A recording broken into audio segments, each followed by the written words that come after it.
I heard him brag that I was just a placeholder. My revenge shattered his facade and launched my rise. The fire alarm was what saved me from making the biggest mistake of my life. Not a real fire alarm, the metaphorical kind that goes off in your gut when something fundamental shifts in the universe. Mine started blaring at exactly 8:47 p.m. on a Tuesday in the bathroom of Celestine Restaurant, where I'd gone to fix my lipstick before dessert arrived.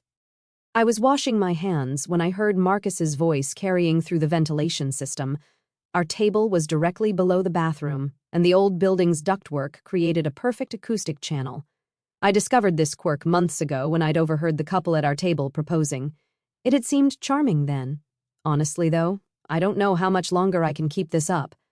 That was Marcus, my boyfriend of 18 months, the man who told me I was beautiful every single day, the man who'd met my parents last month and charmed my mother so thoroughly she'd already started planning our wedding.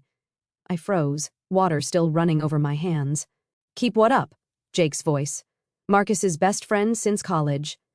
"Dating her, Emma. I mean, she's sweet and everything, but my heart stopped beating. I'm certain of it. There was a full second of absolute cardiac silence. "But what?" "Connor this time. Marcus's work buddy." A pause. In that pause, I died a little. Then Marcus laughed. Not his real laugh, his performative one, the one he used when he wanted to seem cooler than he felt. "Dude, she's just not hot enough for where I'm trying to go, you know what I mean? Like she's a solid 6, maybe 7 on a really good day, but I'm about to make partner at the firm. I need someone who looks the part, someone who turns heads when we walk into a room." The water kept running. I couldn't move, couldn't breathe, couldn't process what I was hearing. "That's cold, man." Jake sounded uncomfortable. "It's practical," Marcus countered. "Look, I care about her. I do. But caring isn't enough when you're building a certain kind of life. My dad even mentioned it last week, said I should think about the optics of who I'm seen with." "Your dad's Connor said. "My dad's a senior partner at one of the most prestigious law firms in the country," Marcus corrected. "And he's right. Emma's great for now, but she's not ambitious enough, not polished enough. Hell, she still shops at Target for clothes." I looked down at my dress. Navy blue from Target. $42. I thought I looked nice. "So, what are you going to do?" Jake asked. "I'm thinking tonight, actually. Clean break. I've already got someone else interested. Veronica from the corporate litigation team. Now she's a 10, and she's got the right connections." "You're going to dump her tonight here?" Connor sounded shocked. "Why not? We're already out. Might as well rip the Band-Aid off. Besides, you guys are here. Makes it less dramatic. She can't make a scene with witnesses." My hands were still under the water. They'd gone numb. Everything had gone numb. Preparing and narrating this story took us a lot of time, so if you are enjoying it, like this video. It means a lot to us. Now, back to the story. "That's brutal, Marcus." Jake's voice had an edge. "That's life. She'll get over it. Probably find some nice boring guy who appreciates her whole girl-next-door thing. I need someone who can keep up with me." I finally turned off the water. My reflection in the mirror looked exactly the same as it had 5 minutes ago. Same brown hair pulled back in a simple ponytail. Same minimal makeup. Same Emma Chen who'd thought she was having a nice anniversary dinner with her boyfriend. Except everything was different. I stood there dripping water on the marble floor and felt something I'd never felt before.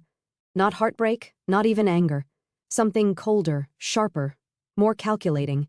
My phone buzzed in my clutch. A text from my business partner, Lily. "Client meeting moved to Thursday. How's dinner with Marcus?" I stared at that text for a long moment. Then I typed back, "Interesting. Very interesting. Need to call you in 10 minutes. Lily Chen, my cousin, my best friend since childhood, and my partner in Chen Digital Solutions, the cybersecurity and digital marketing firm we'd built from nothing over the past 5 years. The firm that Marcus knew I worked at but had never bothered to ask details about. The firm that had just landed 3 Fortune 500 contracts in the last quarter alone. The firm that had made me a multimillionaire at 2009. Marcus thought I was a mid-level marketing coordinator because that's what I'd told him when we met. Because I'd learned the hard way that men treated you differently when they thought you had money. My ex before Marcus had proposed within 3 months of learning about my company's valuation. When I'd said I wanted to wait, he'd started stealing from my accounts. So, when I met Marcus at a mutual friend's party, I'd lied. Said I worked in marketing at a small firm, drove my Toyota instead of my Mercedes, wore my Target dresses instead of my designer suits, lived in my modest 2-bedroom apartment instead of my penthouse downtown. I'd wanted to see if someone could love me, not for what I could do for their career, not for my money, not for my connections. Turns out Marcus couldn't even manage that. He couldn't even love the version of me I'd carefully constructed to be as non-threatening as possible. I looked at my reflection again. Really looked. Brown eyes that my grandmother said were too serious. A face that Marcus apparently rated a 6 or 7. A body that I'd always thought was just fine, but that clearly wasn't hot enough for a man trying to make partner at his father's law firm. And then I smiled. Not a nice smile. A smile that would have terrified Marcus if he could have seen it. I reapplied my lipstick carefully, fixed my hair, checked my teeth. Then I walked out of that bathroom like I was walking onto a battlefield, because that's exactly what I was doing. Marcus looked up as I approached the table, his face shifting into that affectionate expression he always wore when he saw me. Fake. It had all been fake. There you are. Thought you fell in, he joked. Jake and Connor both looked uncomfortable, refusing to meet my eyes. They knew what was about to happen. Sorry, I said, sliding into my seat. Got a work call on a Tuesday night. Marcus's tone was indulgent, condescending. Burning the midnight oil, something like that. I picked up my water glass. Actually, I was thinking we should talk about something. Marcus exchanged a glance with Jake. Here it comes, that glance said. Time to execute the plan. Funny you should say that. Marcus reached across the table and took my hand. His palm was slightly sweaty, nervous. Good, I've been thinking we should talk too. Oh. I tilted my head, playing the part perfectly. The unsuspecting girlfriend. About what? Marcus took a deep breath, steeling himself. Jake and Connor were watching like spectators at a car crash. The tables around us continued their dinners, oblivious. Look, Emma, you're a great person. You really are. But I think we need to be honest with ourselves about where this is going. Where is it going? I asked softly. Nowhere. He said it gently, like that would cushion the blow. We're in different places in our lives, different trajectories. I need someone who... He paused, choosing his words carefully. Someone who matches my ambitions, who can grow with me. And I just don't think you're that person. The silence at our table was absolute. Jake was staring at his plate. Connor was suddenly fascinated by the wine list. Marcus was watching me with something like, pity. You don't think I'm ambitious enough? I repeated. It's not just that. Marcus squeezed my hand like he was being kind. It's a lot of things. The way you dress, your lack of interest in my work, your general presentation, my presentation, you know what I mean? His voice dropped lower. You're pretty, Emma. But pretty isn't enough for where I'm going. I need someone who's hot. I supplied. Marcus had the grace to look slightly ashamed. I need someone who makes an impression, who people remember, who can help me build the kind of reputation I need. I nodded slowly, processing. Not processing what he was saying now, but what I'd heard through the vent. Solid 6, maybe 7 on a good day. Not hot enough. So, you're breaking up with me, I said. Here in front of your friends at Celestine. I thought it would be easier with other people around, Marcus admitted. Less emotional, more civilized. Civilized. He thought humiliating me in public was civilized. I see. I pulled my hand back from his. And you've already found someone else. Veronica, was it? Marcus's eyes widened. How did you? The bathroom ventilation system? I explained calmly. It carries sound from here directly upward. I heard your entire conversation. Every word. The color drained from Marcus's face. Jake actually flinched. Connor looked like he wanted to crawl under the table. Emma, Marcus started. No, let me finish. I kept my voice level. Pleasant, even. I heard you tell your friends that I'm a 6, maybe 7 on a good day, that I'm not hot enough for where you're trying to go, that I shop at Target, that I'm not ambitious or polished enough, That your father thinks you should consider the optics of who you're seen with. I didn't mean—" "Oh, you meant it." I smiled at him. That same cold smile from the bathroom mirror. "You absolutely meant it. And you know what? You're right about some things." Marcus looked confused.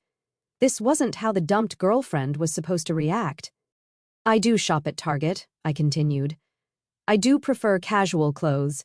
I'm not particularly interested in your corporate litigation work, though I find it fascinating that you think a tax law dispute about offshore holdings is worth discussing at every dinner party." "Emma, but you're wrong about other things." I pulled my phone from my clutch and opened it to the email I'd received last week, the one I hadn't told Marcus about because he never asked about my work. Like my ambitions, for instance. I turned the phone to show him the screen. His eyes focused on it, reading, then reading again. His face went from confused to shocked to something approaching horror. "That's—" he started. "A profile from Business Insider," I confirmed, "about Chen Digital Solutions, the cybersecurity and digital marketing firm that I own with my cousin Lily, the firm that's currently valued at $47 million. The firm that just won contracts with Amazon, Microsoft, and Goldman Sachs." The silence at our table had spread. People at nearby tables were starting to notice the tension. But I didn't care. I was just getting started. "That's not possible," Marcus whispered. "You work at a small marketing firm. You're a coordinator." I lied. I shrugged. I learned early that men treated me differently when they knew I had money. My last boyfriend proposed after 3 months and started embezzling within 6. So when I met you, I decided to try something different. I wanted to see if someone could love me without the money, without the success, without the power. Jake was staring at his plate like it might offer escape. Connor had gone completely pale. "Turns out," I continued, my voice never rising above conversational level, "you couldn't even manage that. You couldn't even love the version of me I deliberately made as non-threatening as possible. The version that dressed down and drove a cheap car and never talked about her achievements because it still wasn't enough. I still wasn't hot enough for you. Emma, I'm sorry." Marcus reached for my hand again, but I pulled back. "Don't." The single word cut through his apology like a knife. "Don't apologize. Don't explain. Don't try to backtrack now that you know the truth. You said what you said. You felt what you felt. And you know what? I appreciate the honesty." I stood up, gathering my clutch. Every eye in the restaurant was on us now, but I didn't care. Let them watch. Let them see. "I appreciate knowing that after 18 months together, you valued my appearance over my character. That you rated me like I was a product on a shelf. That you discussed dumping me with your friends like it was a business decision. That you planned to humiliate me in public to make it less emotional." Marcus's face had gone from pale to red. Humiliation was settling in. Good. But most of all, I leaned down so only our table could hear. "I appreciate knowing exactly who you are before I made the mistake of thinking you were worth my time." I straightened up and looked at Jake and Connor. For what it's worth, you both seemed uncomfortable with his plan. That speaks well of you. Then I looked back at Marcus. Really looked at him. Saw him for what he was. A mediocre man with a famous father, coasting on nepotism and arrogance who thought he was better than everyone around him. "Enjoy your dessert, Marcus. And enjoy Veronica. I'm sure she'll be everything you deserve." I turned to walk away, but Marcus grabbed my wrist. His grip was tight enough to hurt. "You can't just let go of me." My voice was ice. He didn't. His face was twisted with anger now. The humiliation was curdling into rage. "You lied to me for 18 months. You lied about everything. About who you are, what you do, what you have." "I showed you exactly who I was." I interrupted. "I was kind. I was supportive. I was loyal. I showed up for every boring work dinner and pretended to care about your cases. I met your parents. I integrated into your life. The only thing I didn't share was my money. And that's what really bothers you, isn't it? Not that I lied, but that you missed your chance." His grip tightened. "You're a fraud." "No, Marcus. I'm a woman who protected herself from men like you. Men who only see value in what someone can do for their image, their career, their ego. And it worked perfectly because you showed me exactly who you are when you thought I had nothing." "Let her go." Connor's voice cut through the tension. He was standing now, his hand on Marcus's shoulder. Dude, let her go. You're making it worse. Marcus released my wrist. I could see the red marks already forming. That's going to bruise, I observed clinically. But that's okay. I know an excellent lawyer who specializes in documentation for harassment cases. She owes me a favor. That got through to him. Marcus was a lawyer. He understood the implications. I didn't mean... But you did. I rubbed my wrist gently. You meant all of it. Every word, every decision, every moment of contempt you felt for the woman you thought I was. I pulled out my wallet and dropped $300 bills on the table. More than enough to cover our dinner and a generous tip. Consider this my contribution to dinner. And Marcus, I paused at the edge of our table, when you make partner at your father's firm in 3 years because you're riding his coattails and not because you're actually good at your job, when you marry Veronica, or whoever else rates high enough on your scale, I want you to remember this moment. Remember the woman you thought was a 6 and wonder what your life might have been like if you'd been a better person. Then I walked out of Celestine with my head high, leaving Marcus sitting at our table with his friends and the wreckage of his dignity. I made it to my car before I started shaking. Not crying, not yet. Just shaking. The adrenaline was wearing off and the reality was setting in. 18 months of my life. 18 months of carefully constructed lies and genuine feelings all tangled together. 18 months of hoping that maybe, just maybe, I'd found someone who could love me for me. And it had all been fake. Worse than fake. He'd been planning to discard me like I was a business decision that wasn't working out. I sat in my Toyota, that deliberately cheap car I'd bought specifically to maintain my cover, and let the shaking run its course. My phone buzzed. Lily. Where are you? You said 10 minutes. It's been 20. I called her instead of texting back. Emma, what's wrong? You sound weird. He dumped me, I said, my voice surprisingly steady. Well, he tried to at Celestine in front of his friends after telling them I was a 6 and not hot enough for where he's going in his career. Silence. Then, I'm going to kill him. Get in line. Emma, are you okay? Was I okay? I looked at my reflection in the rearview mirror. Same face as this morning, same Emma Chen. But something had shifted, something fundamental. I'm better than okay, I said slowly, realizing it was true. I'm free and I'm angry and I have an idea. Oh no, I know that tone. What are you thinking? I smiled at my reflection. I'm thinking Marcus Lee is about to learn an important lesson about underestimating people, specifically about underestimating me. Emma, he works at Lee & Patterson, right? His father's firm. The one that's been trying to poach our clients for the last 6 months. Yeah, but what does that have to... Lily stopped. I could hear the exact moment she realized where I was going. Oh, Emma, you're brilliant. I know. I started my car. The engine turned over with that reliable Toyota purr. Meet me at the office. We have work to do. It's almost 10:00 p.m. Then we have all night. I drove away from Celestine, leaving Marcus and his friends and his humiliation behind me. In my rearview mirror, I could see him standing on the sidewalk watching my car disappear. He looked small, insignificant, exactly as small as he'd tried to make me feel. But I wasn't small. I wasn't insignificant. And I sure as hell wasn't a 6. I was Emma Chen, owner of Chen Digital Solutions, a woman who'd built an empire while dating a man who thought she was barely competent, a woman who'd just dodged the bullet of a lifetime by overhearing a conversation in a restaurant bathroom. And now I was a woman with a plan. Marcus wanted someone ambitious, someone who made an impression, someone people remembered. He was about to get his wish, just not in the way he expected. The drive to our office took 15 minutes. It was located in a renovated warehouse in the Arts District, deliberately understated from the outside. Inside was a different story. 3 floors of cutting-edge equipment, a staff of 43 brilliant minds, and enough digital firepower to bring down a small government. We specialized in cybersecurity and digital reputation management. We helped companies protect their online presence, their data, their secrets. We built impenetrable firewalls and created foolproof security systems. We were the best in the business. And now we were going to use all of that expertise for something deliciously petty.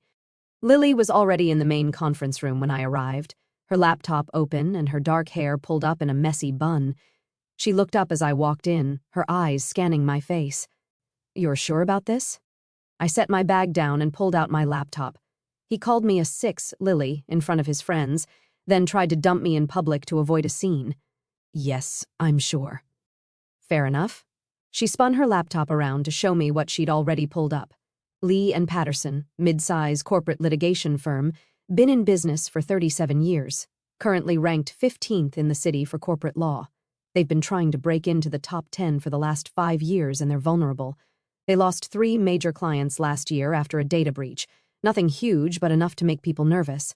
Their cybersecurity is garbage. I could break into their system in about 20 minutes. "Don't," I said. "We're not criminals." "I wasn't going to," Lily grinned.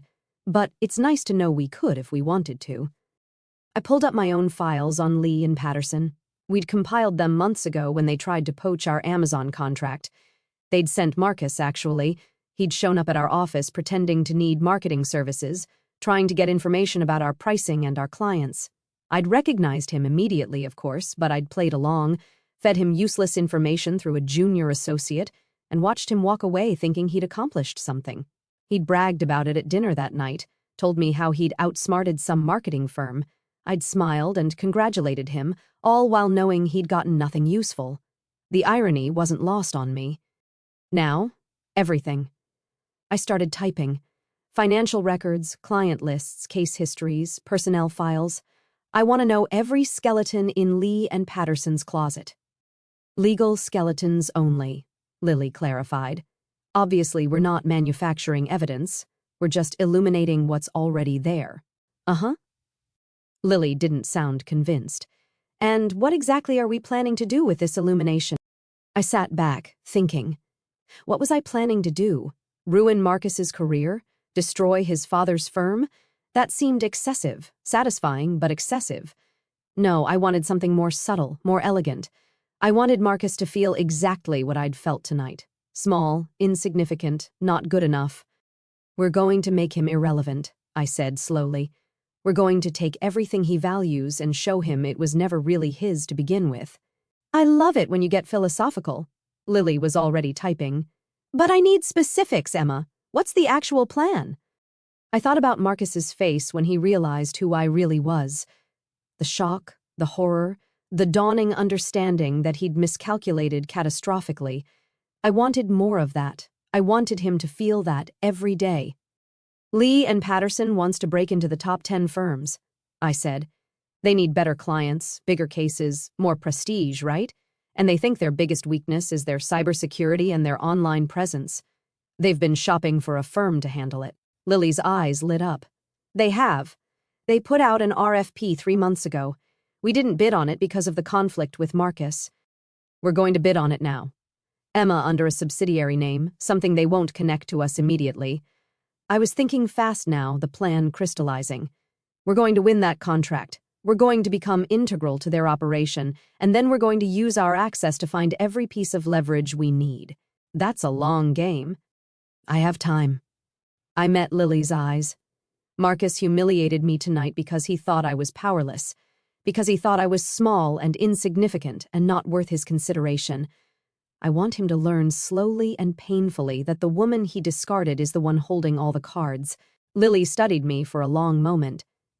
"You're sure this isn't just about revenge?" "It's absolutely about revenge," I admitted. "But it's also about justice. Lee and Patterson has been playing dirty for years. They've been stealing clients, undercutting contracts, spreading false information about competitors. They're due for a reckoning. And Marcus is a symptom of a larger problem.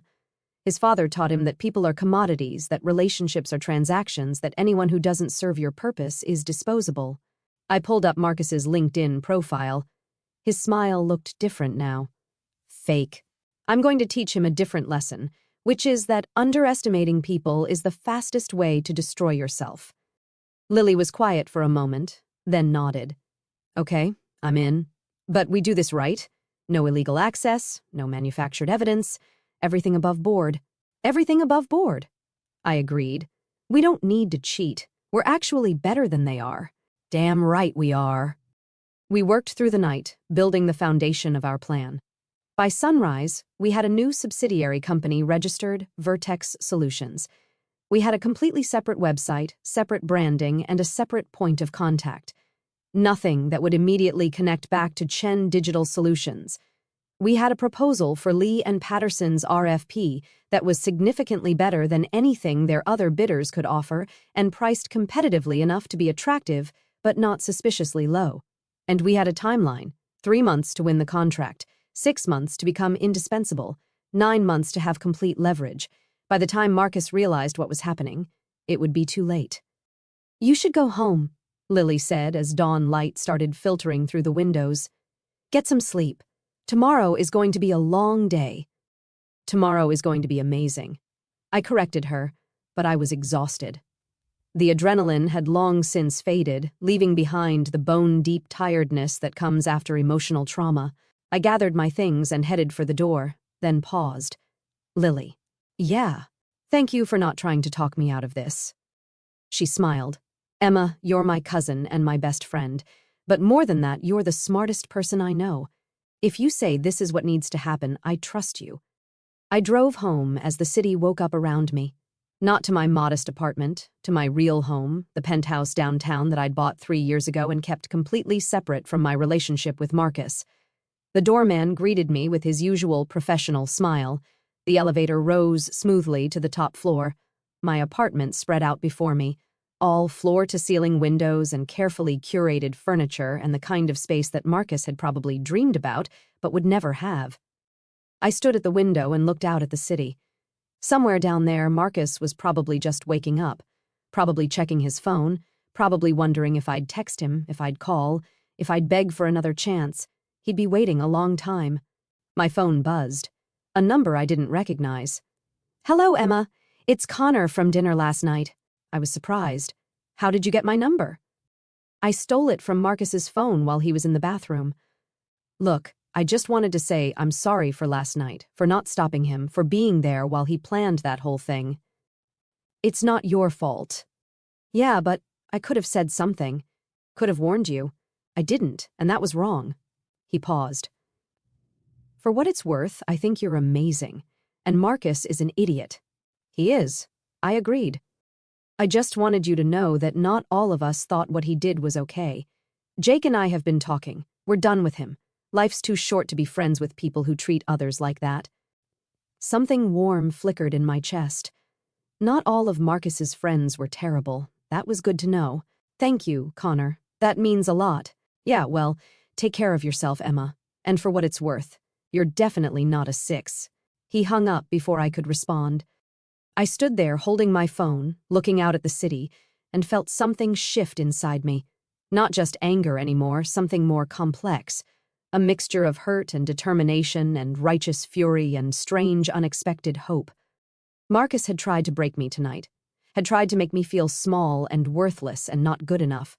Instead, he'd freed me from the lie I'd been living, freed me from the exhausting work of pretending to be less than I was, freed me from a future with a man who would have spent our entire lives making me feel insufficient. And in trying to diminish me, he'd awakened something I'd forgotten I had. Not just my money or my power or my success, my edge, my willingness to fight, my absolute refusal to be underestimated ever again. Marcus wanted someone who would make an impression, someone people would remember. He was about to get his wish. I was Emma Chen, owner of a multi-million-dollar company, a woman who'd built an empire through intelligence, hard work, and strategic thinking. And I was done playing small. The game was on. And unlike Marcus, I actually knew how to play. 3 weeks after the Celestine incident, Vertex Solutions received confirmation that we'd won the Lee and Patterson contract. The email came through at 2:47 p.m. on a Wednesday. Lily burst into my office waving her phone like a victory flag. "We got it. They want to start the onboarding process next week." I looked up from the quarterly reports I'd been reviewing. Chen Digital Solutions was having its best quarter yet. 3 new Fortune 500 clients, 2 government contracts pending, and a profile in Tech Innovator magazine scheduled for next month. Life without Marcus was treating me exceptionally well. "Did they negotiate on price?" I asked. "Barely. They tried to knock off 5%, but I held firm. Told them our expertise was worth the premium. Lily dropped into the chair across from my desk. They bought it. The senior partner himself called to finalize, very impressed with our proposal.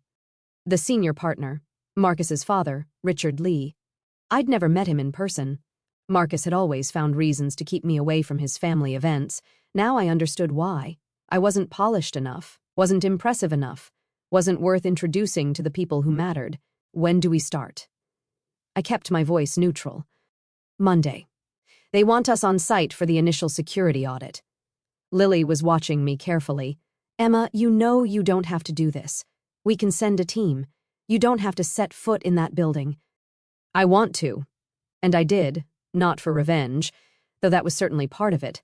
I wanted to see Marcus's face when he realized, wanted to watch the exact moment he understood what he'd lost.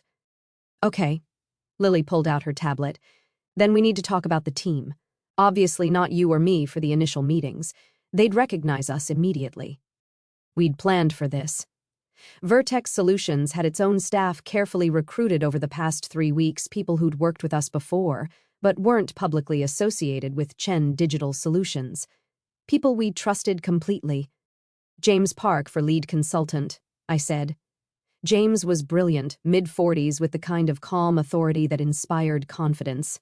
Kesha Williams for tech assessment, and David Chen for client relations. Your brother? My cousin twice removed. Close enough that I trust him. Distant enough that the last name won't raise immediate flags. I pulled up David's profile. He was perfect for this. Charming, competent, and utterly loyal to family. They're going to figure it out eventually. Not until we're too valuable to fire. I'd been thinking about this constantly. The timeline was crucial.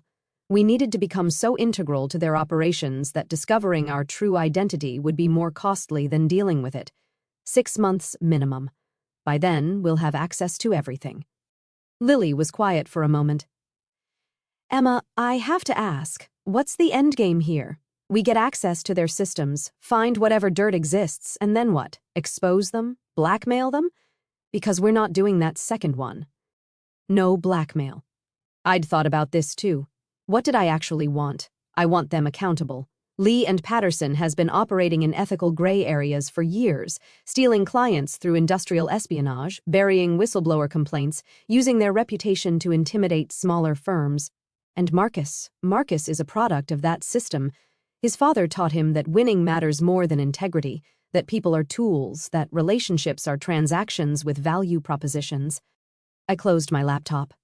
I want him to understand that actions have consequences, that treating people like commodities eventually catches up with you. That's very philosophical. Lily stood up. But at some point, this stops being about justice and starts being about revenge. Make sure you know where that line is. She left me alone with that thought. Was this about justice or revenge? Both, probably. But Lily was right. I needed to stay focused on the legitimate goal. Lee and Patterson needed oversight. Marcus needed to learn accountability. Everything else was just personal satisfaction. My phone buzzed. A text from an unknown number. Emma, it's Jake. Connor gave me your number. Hope that's okay. Just wanted to check in. Jake, Marcus's friend from dinner, the one who'd looked uncomfortable during the breakup but hadn't said anything. It's fine. What's up? Coffee sometime? I owe you an apology. A real one, not over text. I stared at that message for a long moment. Part of me wanted to ignore it. Jake had been complicit in Marcus's plan, even if he'd been uncomfortable. He'd known what was going to happen and hadn't warned me. But Connor had called to apologize, had cut ties with Marcus. Maybe Jake deserved the same chance. Sure. Thursday at 3, Bluebird Cafe downtown. Perfect. See you then. I set my phone down and returned to work. Chen Digital Solutions wasn't going to run itself, and I had a secondary company to manage. Now, Vertex Solutions needed to look legitimate, needed to perform flawlessly, needed to be everything Lee and Patterson thought they were getting. The irony was delicious. They were getting exactly what they needed, just not from who they thought. Monday morning arrived with the crisp clarity of autumn settling over the city. I dressed carefully in my real clothes, a tailored Armani pantsuit in charcoal gray, Louboutin heels, hair professionally styled, the full armor of success. Then I drove to a location 3 blocks from Lee and Patterson's office building and switched to my Toyota, changed into my Target dress, pulled my hair back into a simple ponytail, became the Emma that Marcus had known just in case. I watched from a coffee shop across the street as James, Kesha, and David entered the building. They looked perfect, professional, confident, exactly what a premium cybersecurity firm should look like. My phone buzzed with updates as they progressed through the building. Security check, elevator to the 15th floor, conference room B, meeting with Richard Lee himself. I ordered another coffee and waited. An hour later, James texted, "Initial meeting successful, they're impressed. Marcus was in the room." My hand tightened on my coffee cup. Marcus had been there, had sat through a presentation from a company that I owned that I'd created specifically to infiltrate his firm, and he had no idea. His reaction, bored mostly, checked his phone several times, clearly thinks cybersecurity is beneath him. Of course he did. Marcus had always dismissed anything he didn't personally understand. It was one of the things that had annoyed me most during our relationship, his absolute certainty that if something didn't interest him, it wasn't important. And Richard Lee, very engaged, asked detailed questions about our methodology, wants us to start with a comprehensive audit of their current systems. Full access granted. Full access. Phase 1 complete. I sat in that coffee shop and felt something cold and satisfied settle in my chest. Not triumph yet. It was too early for that, but certainty. The plan was working. My phone rang. Lily. "They're in," she said without preamble. "James just called. We have administrative access to their servers starting tomorrow." "Already?" Richard Lee doesn't mess around, apparently. He wants this fixed fast. Gave James emergency override credentials for the entire system. That was faster than I'd expected. Concerning, actually. No reputable firm should hand over that level of access so quickly. That's a massive security risk. "That's why they need us." Lily sounded amused. "Their current setup is a disaster. Kesha said their firewall looks like it was installed in 2010 and never updated. Half their staff uses the same password. And get this, they don't have two-factor authentication on anything." "You're joking." "I wish. It's worse than we thought. Anyone with basic hacking skills could access their client files. A law firm handling sensitive corporate litigation with essentially no digital security. That wasn't just negligent, it was malpractice. Document everything," I said. "Every vulnerability, every point of failure. I want a comprehensive report already on it." "Emma, this could actually be serious. If their security is this bad, they could already be compromised. Client privilege violations, data breaches, all of it." She was right. This had started as a revenge plot, but we might have stumbled onto something genuinely dangerous. Law firms held incredibly sensitive information. If Lee and Patterson's security was truly this bad, their clients were at risk. Audit everything immediately. If we find evidence of actual breaches, we report it to the state bar if necessary. That'll blow our cover. I don't care. Client safety comes first. I meant it. Whatever my issues with Marcus, I wasn't going to let innocent people suffer because of his firm's incompetence. Lily was quiet for a moment. "You're a good person, Emma Chen. I'm a person with ethics. There's a difference." I hung up and checked the time. 2 hours until my coffee meeting with Jake. I had just enough time to go home, change into something less deliberately modest, and prepare for whatever apology or explanation he was planning to offer. My penthouse felt empty when I got back. I'd been living alone for years before Marcus had always enjoyed my solitude, but 18 months of relationship had created habits, expecting someone to text goodnight, having another person's preferences to consider, the small intimacies of shared life. I didn't miss Marcus, but I missed the idea of Marcus, the version of him I'd constructed in my head, the man I'd thought he was before I heard him rate me like produce at a grocery store.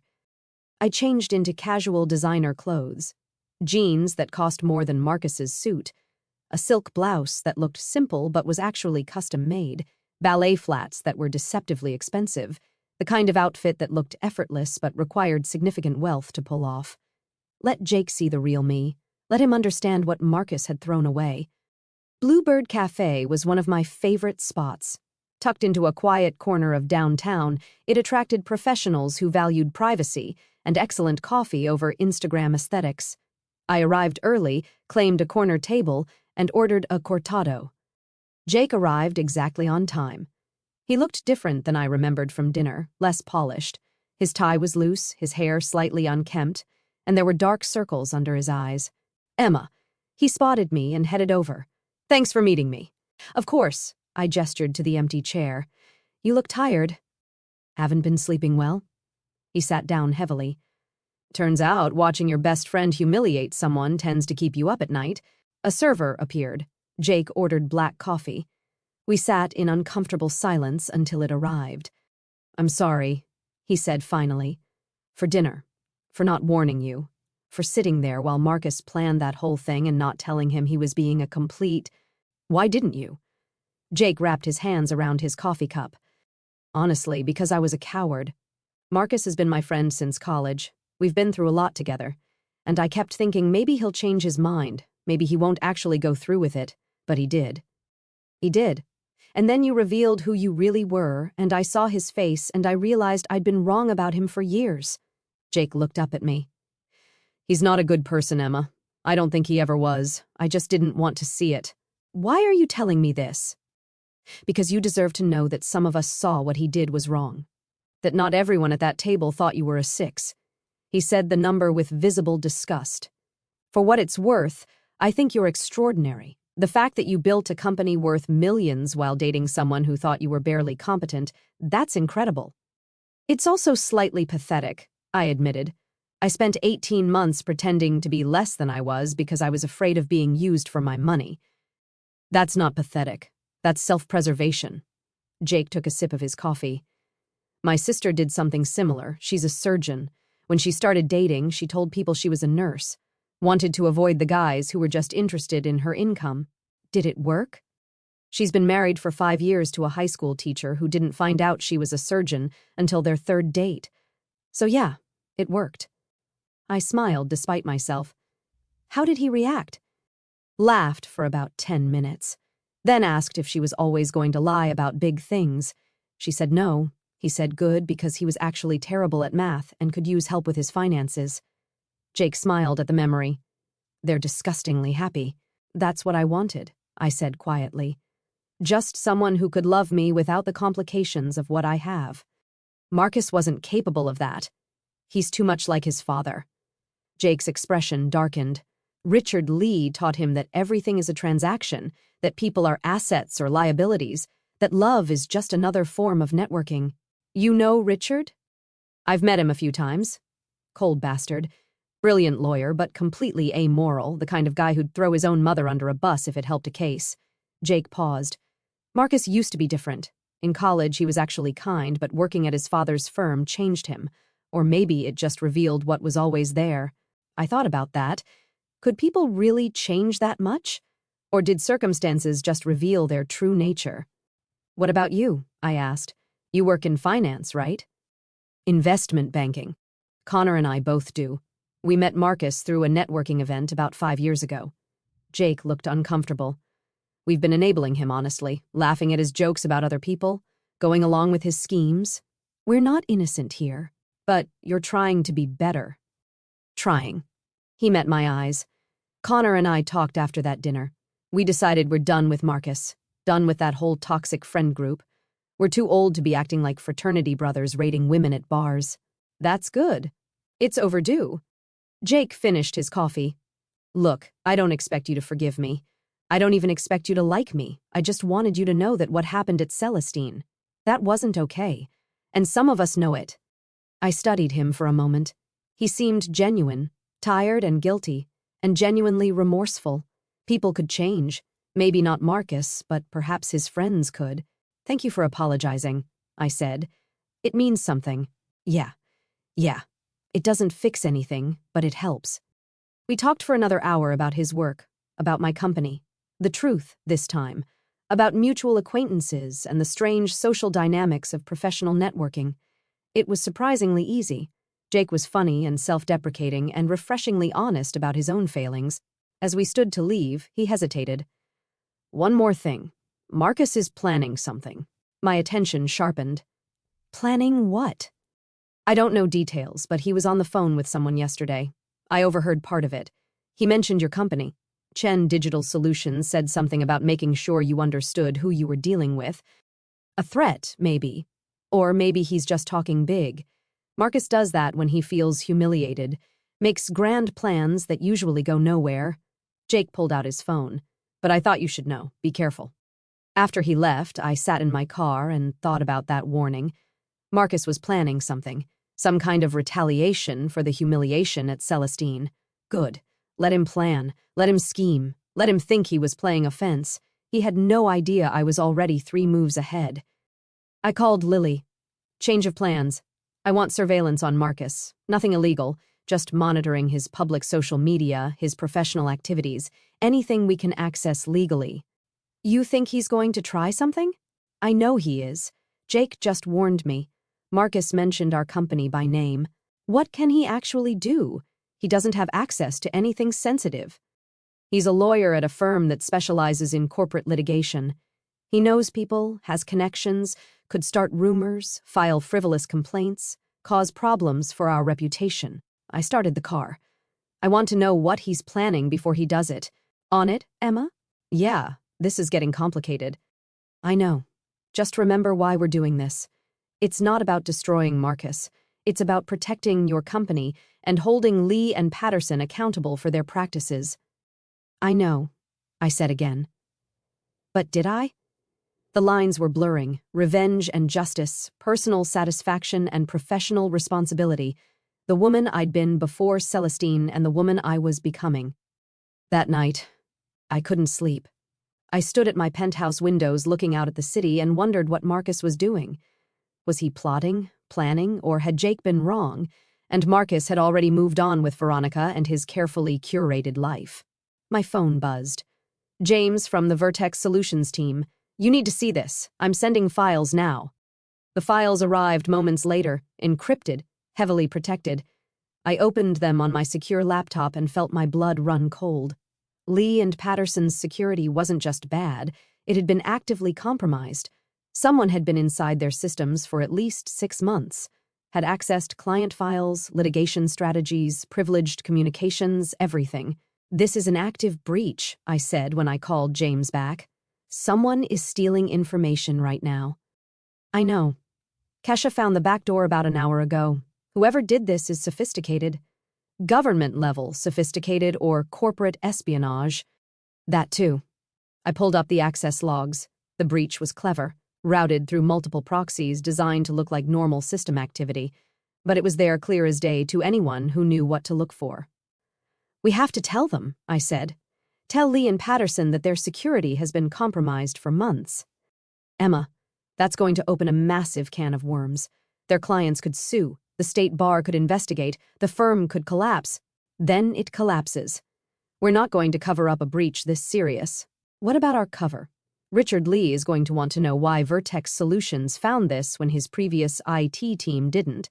Because we're actually competent and because we were looking. I made the decision. Set up a meeting tomorrow morning. Richard Lee, the firm's senior partners, everyone who needs to know. We're disclosing this immediately. Emma, tomorrow morning. James, this isn't negotiable. I hung up and sat in the darkness of my penthouse thinking about consequences. Tomorrow we'd reveal the breach. Lee and Patterson would panic.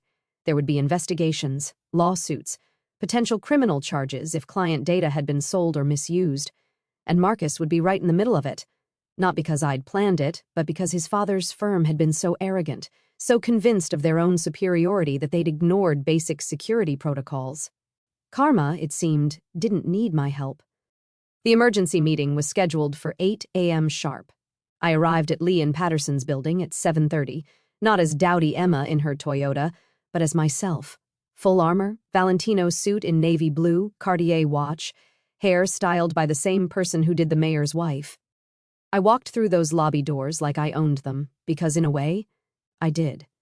Vertex Solutions had root access to every system in this building. We knew more about Lee and Patterson's operations than their own partners did. James met me at the elevator bank, his eyes widening slightly at my appearance. Emma, I wasn't expecting you to. This is too important for delegates. I pressed the button for the 15th floor. Besides, it's time. Time for what? For them to know exactly who they're dealing with. The conference room was already filling when we arrived. Richard Lee sat at the head of the table, every inch the senior partner. Steel gray hair, expensive suit, the kind of commanding presence that came from decades of winning. Marcus sat 3 chairs down, typing on his phone, barely looking up. He didn't recognize me. Not immediately. I'd become invisible to him the moment he decided I wasn't worth his attention. Kesha and David were already set up, our presentation loaded and ready. The other senior partners filed in along with the firm's in-house IT director, who looked like he'd been awake all night. Richard Lee checked his watch. Let's begin. I understand you found something concerning. Concerning is an understatement. James opened the presentation. 3 days ago, during our initial security audit, we discovered unauthorized access to your network. Multiple entry points, sophisticated techniques ongoing for approximately 7 months. The room went silent. Marcus looked up from his phone. That's impossible. The IT director sputtered. We have firewalls, security protocols. You have outdated firewalls and no 2-factor authentication. Kesha pulled up the first slide. Your security is essentially non-existent. A moderately skilled hacker could breach your system in under an hour. Richard Lee's expression didn't change, but his knuckles whitened on his pen. What data was accessed? Everything. I spoke for the first time, and Marcus's head snapped toward me. I watched recognition dawn on his face. First confusion, then shock, then something like horror. Emma, he whispered. Client files, litigation strategies, privileged communications, financial records. I kept my eyes on Richard Lee, ignoring Marcus completely. Whoever did this had unrestricted access to your most sensitive information for months. Who are you? Richard Lee demanded, his commanding presence sharpening into something dangerous. Emma Chen, CEO of Chen Digital Solutions. Vertex Solutions is our subsidiary. I let that sink in. We created it specifically to win your contract because your firm has been attempting to steal our clients for the past year. The room erupted. Marcus shot to his feet. The other partners started talking over each other. Richard Lee held up one hand and silence fell immediately. You infiltrated my firm under false pretenses. We bid on your RFP under a legitimate subsidiary company and one based on merit. I pulled up the contract on the screen. Everything we've done has been completely legal, unlike the data breach we discovered, which puts your firm in violation of attorney-client privilege, state bar regulations, and potentially federal law. This is absurd. Marcus found his voice. She's lying. This is revenge because I broke up with her. Actually, this started as revenge. I finally looked at him, but it became something much more serious when we discovered you've been compromised. Your client's confidential information has been exposed. Cases have been potentially undermined. Millions of dollars in damages if this goes public. Richard Lee was studying me with new intensity. What do you want? Nothing from you. We're disclosing this because it's the ethical thing to do. What you do with the information is your choice. I nodded to James. We've prepared a full report documenting the breach, how we discovered it, and recommendations for immediate remediation. You expect me to believe you're doing this out of the goodness of your heart? Richard Lee's voice was ice. After admitting you infiltrated my firm for revenge. Believe what you want. I stood. But if you don't address this breach immediately, your clients will sue you into oblivion when it comes out. And it will come out. These things always do. She's playing you, Dad. Marcus was red-faced now. She lied to me for 18 months about who she was, pretended to be some nobody when she's actually a multi-millionaire who built a successful company. I turned to him fully now. Yes, Marcus. I lied about my money because I wanted to see if someone could love me without it. Turns out you couldn't even manage that. You couldn't love the version of me I created specifically to be non-threatening. You're not a 6, he said quietly. The room went silent again. I was being an idiot. Yes, you were. But that's not why we're here. I turned back to Richard Lee. We're here because your firm's security is catastrophically bad and someone has been exploiting that. Our report includes forensic evidence, access logs, and a detailed timeline. What you do with it is your decision. Richard Lee was quiet for a long moment. And if we choose to bury this, claim you planted evidence. Then we take it to the state bar ourselves. I met his eyes steadily.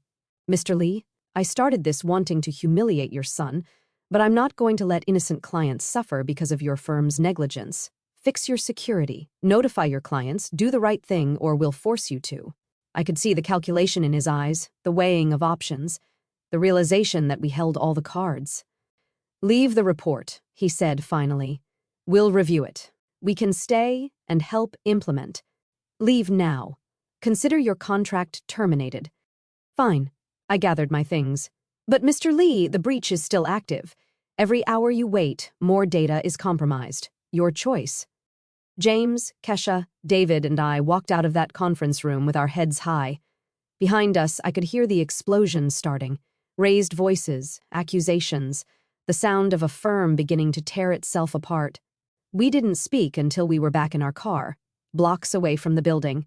That went well, David said dryly. Define well. Kesha was already on her laptop. They're going to fight this, claim we fabricated evidence. Let them try. I was watching Lee and Patterson's building recede in the rearview mirror. We documented everything, multiple independent sources. It's ironclad. My phone rang. An unknown number. I answered on speaker. Miss Chen, this is Patricia Wong from the State Bar Association. I've just received a very interesting anonymous report about Lee and Patterson's security practices. I was wondering if you might have time to discuss it. I smiled. I have all the time you need, Ms. Wong. The next 3 weeks were chaos. The State Bar launched an investigation. Lee and Patterson's clients started demanding answers. The legal press got hold of the story. Prestigious firm's security breach exposes confidential client data. Read the headlines. Chen Digital Solutions' phone rang off the hook. Suddenly, every law firm in the city wanted our services. Our reputation for finding and exposing the Lee and Patterson breach had made us the most trusted name in legal cybersecurity. Marcus tried to call 17 times. I blocked him after the third message. He tried emailing. I filtered those too. Finally, he showed up at my office. Security stopped him at the front desk. Please, I heard him saying on the security feed. I just need 5 minutes. Tell her I'm sorry. Tell her I was wrong about everything. I watched him on the monitor. He looked terrible, exhausted, desperate. Nothing like the confident man who'd rated me a 6 in front of his friends. I went down to the lobby. Emma. His face flooded with relief. Thank you. I just need 5 minutes. I know. I crossed my arms. Talk. I was an idiot. A complete idiot. Everything you said was right. I judged you, belittled you, treated you like you were worthless. And you're not. You're brilliant and successful, and I was too stupid to see it. You saw what you wanted to see. I know, and I'm sorry. God, Emma, I'm so sorry. His eyes were red from crying or lack of sleep. I couldn't tell. The firm is imploding. My father blames me, says, if I hadn't alienated you, you never would have targeted us. I didn't target you, Marcus. I targeted your firm because it's been operating unethically for years. The fact that you work there was just convenient. Is there any way? He stopped, started again. Can we try again now that you know I know the truth? I studied him, really looked at him and felt nothing. No anger, no satisfaction, not even pity, just a mild sense of closure. No, Marcus, we can't. Why not? I'll be better. I'll appreciate you. You'll treat me well because you know I have money now. That's not love. That's transaction. I turned to go. Goodbye, Marcus. I hope you learned something from all this. Emma, please. No. I looked back at him one last time. You wanted someone ambitious, someone polished, someone who made an impression. Well, you got your wish. I made an impression. All right, just not the kind you expected. I walked away and didn't look back. 2 months later, Lee and Patterson settled with 47 clients for security negligence. Richard Lee stepped down as managing partner. Marcus left the firm and moved to a smaller practice in another city. The legal community had a new cautionary tale about hubris and negligence. Chen Digital Solutions signed 8 new law firm clients and expanded into government contracts. We hired 20 new employees. Forbes did a profile on me. the accidental whistleblower who changed legal cybersecurity. I never mentioned Marcus by name in any interview, didn't need to. The story was bigger than him. I was in my office when Lily knocked on my door. "Someone here to see you. Says you met at Bluebird Cafe." Jake walked in looking nervous. "Hi, I hope it's okay. I just showed up." "It's fine. What's up?" "I wanted to thank you." He sat down across from my desk. "The firm I work for is restructuring our ethics training because of what happened at Lee and Patterson. They brought in outside consultants, made us all sign new codes of conduct, actually talk about treating people with respect. That's good. It's because of you. Because you didn't just let them get away with it." He pulled out a business card. "My sister, the surgeon I told you about. Her hospital is looking for cybersecurity. I told her about your company." I took the card. "Thank you." "No, thank you." He stood to leave, then paused. "Marcus called me last week, wanted to meet up, said he needed support." "What did you tell him?" "That I hope he finds it, but not from me." Jake smiled slightly. "Some bridges need to stay burned." After he left, I sat at my desk and thought about revenge. How it had started as a simple desire to make Marcus feel small, how it had evolved into something much larger, how it had accidentally exposed real wrongdoing and created real change. I pulled up the photo from Business Insider. Me in my office surrounded by monitors looking confident and successful. The caption read, "Emma Chen, CEO of Chen Digital Solutions, believes that transparency and accountability are the foundation of digital security." My phone buzzed. Connor sending a picture of him and Jake at a bar. New tradition, weekly drinks where we don't talk about work and don't rate anybody. "You're invited any time." I smiled and saved the photo. Another text from David, my cousin at Vertex Solutions. New client inquiry. They specifically asked for the team that exposed Lee and Patterson. Should I say yes? "Say yes," I typed back. "But screen them carefully. We only work with ethical clients now. We have standards now. We always had standards. Now we're just more obvious about them." I looked out my office window at the city below. Somewhere out there, Marcus was probably trying to rebuild his career. His father was dealing with the fallout of decades of negligence. The entire legal industry was having a reckoning about digital security. And I was here in my office running my company, living my real life. No more pretending, no more hiding, no more making myself small to make someone else comfortable. My assistant knocked. "Your 3 o'clock is here. The mayor's office about the city contract. Send them in." As I stood to greet my new clients, I caught my reflection in the office window. Same face Marcus had rated a 6. Same body he deemed not hot enough.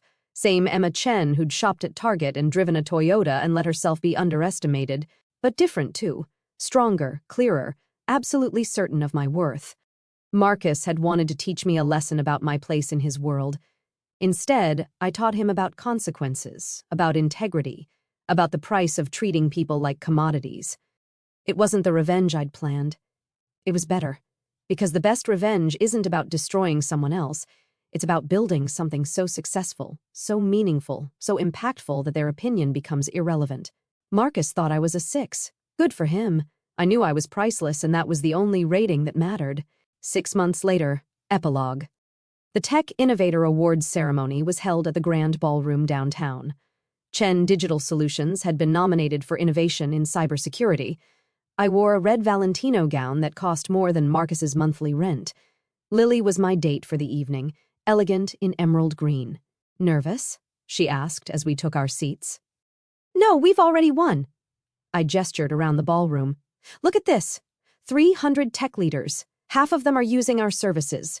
We've tripled our revenue, expanded to 4 cities. This award is just validation. Still, it would be nice." It would be, but it wasn't necessary. The ceremony began. Awards were handed out. Speeches were made. Then our category. The award for innovation in cybersecurity goes to Chen Digital Solutions for their work in developing adaptive threat detection systems and their groundbreaking exposure of systematic security failures in professional services. Lily squeezed my hand as we stood. The applause was thunderous. As I walked to the stage, I saw Connor and Jake in the audience on their feet, cheering. I saw clients I'd helped, employees I'd mentored, journalists who'd told our story. And in the back corner, barely visible, I saw Marcus. He'd somehow gotten a ticket. Was watching with an expression I couldn't quite read. Not angry, not bitter, something sadder, something like regret. I accepted the award, heavy and cold in my hands, stepped to the microphone. Thank you. This award represents thousands of hours of work by an incredible team. But more than that, it represents a belief that technology should protect people, not exploit them. That success means lifting others up, not tearing them down. That true innovation comes from integrity. I paused, looking out at the audience. A few months ago, someone told me I wasn't ambitious enough, that I wasn't impressive enough, that I didn't make enough of an impact. They were wrong. Not because I proved them wrong, but because their opinion was irrelevant. The only validation that matters comes from doing work you're proud of, from treating people with respect, from building something meaningful. More applause. I saw Marcus sink lower in his seat. So to anyone who's ever been told they're not enough, you are. You always were. The person who couldn't see it, that's their limitation, not yours. I raised the award. This is for everyone who's been underestimated. May we all prove them wrong by succeeding so completely that their opinions become background noise. The applause followed me off stage. Lily hugged me. Connor and Jake found us at the after-party. That speech, Connor said. Chef's kiss. It was true. Marcus left, Jake said quietly. Right after you finished. Looked pretty upset. Good. Lily sipped her champagne. He should be. But I felt something unexpected. Not satisfaction, something more like closure, like a door finally completely closing. My phone buzzed. A text from an unknown number. You were right about all of it. I'm sorry I couldn't see it before. Congratulations on the award. You deserve it. M? I showed it to Lily. Should I respond? Do you want to? Did I? I thought about Marcus sitting in that dark corner of the ballroom watching me succeed, watching me shine, finally understanding what he'd lost. I typed, "Thank you. I hope you find what you're looking for." Then I blocked the number and put my phone away. Ready to celebrate? Lily asked. Absolutely. We joined our team at the open bar, made toasts, took photos, laughed until my face hurt. This was what success felt like. Not the award, not the recognition, but this being surrounded by people who valued me, who respected me, who saw my worth. At the end of the night, as Lily and I waited for our car, she asked, "Do you ever regret it?" The whole thing with Marcus. No, and I meant it. If he hadn't shown me who he really was, I might have wasted years with him, might have married him, had kids, built a life with someone who fundamentally didn't respect me. That's a healthy way to look at it. I'm a healthy person. I smiled as our car arrived. Besides, the breakup gave me something valuable. What's that? The absolute certainty that I never need to make myself smaller to be loved. The right person will appreciate all of me. The wrong person doesn't deserve any of me. When did you get so wise? When I overheard myself being rated like produce through a bathroom vent. We laughed all the way home. That night in my penthouse, I stood at the window one last time. The city lights sparkled below. Somewhere out there, Marcus was living his reduced life. Richard Lee was dealing with his tarnished reputation. Lee and Patterson was slowly rebuilding under new management. And I was here whole, successful, free. I pulled up my contacts and unblocked Marcus's number, not to respond, just to read that final message one more time. You were right about all of it. Yes, I was. I deleted the message, blocked him again, and went to bed. Tomorrow, Chen Digital Solutions had a presentation for the Department of Defense. We were expanding internationally. We were changing the industry. And I was doing it all as myself, fully, completely, unapologetically. Marcus had called me a 6 and thrown me away. Turns out I was off his scale entirely, and I'd never been happier to be underestimated, because it meant that when I succeeded, I knew I'd done it entirely on my own merit. The revenge had been sweet, but the success was sweeter. And the peace, that was sweetest of all. The end.